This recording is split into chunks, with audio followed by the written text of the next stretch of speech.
Hello बच्चों, मेरा नाम रितु मिश्रा। आज मैं आपको हिंदी व्याकरण व्योम क्लास 8 चैप्टर 2 का नाम है वर्ण विचार। देखिए, आपका चैप्टर 2 है बेटा, और चैप्टर 2 का नाम है वर्ण विचार। तो आपने प्रीवियस वीडियो में वर्णमाला, वर्णों के भेद, स्वरों का प्रयोग और आपने व्यंजन पढ़ा।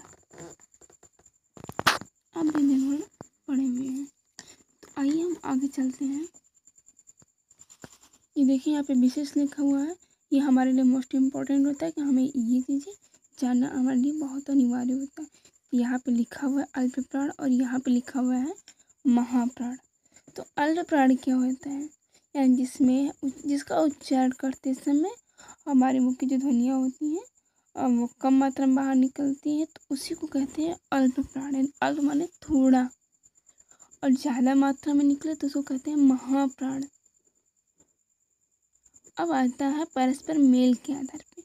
अभी आपने पढ़ा था कि व्यंजन जो होते हैं वो दो प्रकार के होते हैं।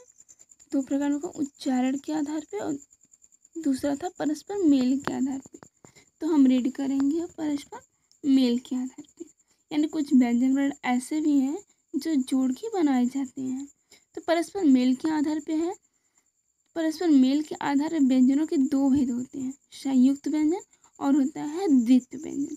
संयुक्त व्यंजन वह व्यंजन होता है जो व्यंजन भिन्न भिन्न व्यंजनों के संयोग से बनते हैं। यानी इसमें अलग अलग व्यंजनों को मिला करके तब जाकर के एक व्यंजन पूर्ण होता है। जैसे आपने देखा कि क प्लस श मिला के छ बनता है, और त प्लस र मिला के त्र बनता है, ज प्लस य मिला के य बनता है, और श प्लस र मिला के स्र बनता है। तो आपने देखा कि इसमें संयुक्त व्यंजन में दोनों व्यंजन क्या है बेटा? अलग अलग है। लेकिन आगे हमारा द्वित्व व्यंजन लिखा हुआ है। द्वित्व व्यंजन में दोनों व्यंजन जो होते हैं वो समान होते हैं। तो दो समान व्यंजनों के संयोग से बनने वाले व्यंजन द्वित्व व्यंजन कहलाते हैं। जैसे आपने देखा यहाँ कि क प्लस क, यानी एक बार आधा क है, दूसरा हमारा पूरा क है। इसी को कहते हैं द्वित्व व्यंजन। यानी समान व्यंजन आने वाले वर्ण को हम द्वित्व व्यंजन कहते हैं। आगे है हमारा अतिरिक्त व्यंजन। इनकी वर्णमाला में ढ और ढ वर्णों से क्रमशः आपने देखा है कि पहले जो लिखा उसमें बिंदु नहीं है और बाद में बिंदु है। तो ये भी वर्ण क्या होते हैं? अतिरिक्त वर्ण। यानी ये भी व्यंजन वर्ण में पाए जाते हैं। आपने देखा है कि कभी कभी जब ये लिखा होता है तो इसके नीचे बिंदी लगी होती है। तो ये देखिए, यहाँ पे है लड़ाई, गाड़ी, बढ़ई, पढ़ाई। कुछ ऐसे भी वर्ण होते हैं ऐसे बेटा जिसके नीचे बिंदु लगा होता है और नहीं भी लगा होता है दोनों।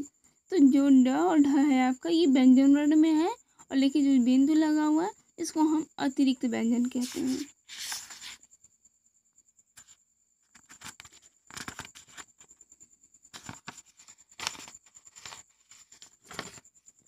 आगे है हमारी आगत ध्वनियाँ।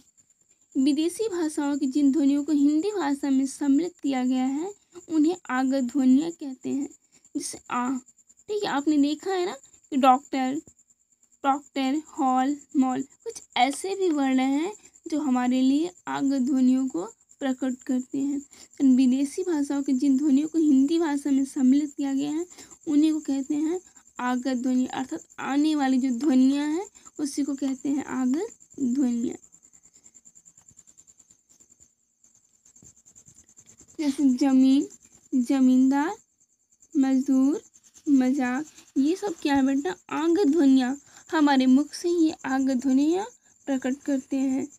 अब आता है हमारा वर्ण विच्छेद। जब किसी शब्द में प्रयुक्त सभी वर्णों के अलग अलग करके लिखा जाता है तो उसी को कहते हैं वर्ण विच्छेद। आपने देखा है कि ये सारे हमारे वर्ण हैं। इन इतने वर्ण को मिला करके तब जाकर के एक शब्द बना है विद्यालय। यानी इसमें क्या है? वह है, छुट्टी की मात्रा है। अब ये देखिए, द किससे बनता है? द प्लस य मिला के द बनता है। फिर इसमें आ का मात्रा लगा हुआ है, ल है, ल में अस्वर है, और य है, य में भी अस्वर है। यानी इतने वर्णों को मिला करके एक शब्द हमारा बना हुआ है। उसी प्रकार भारतीय में भी है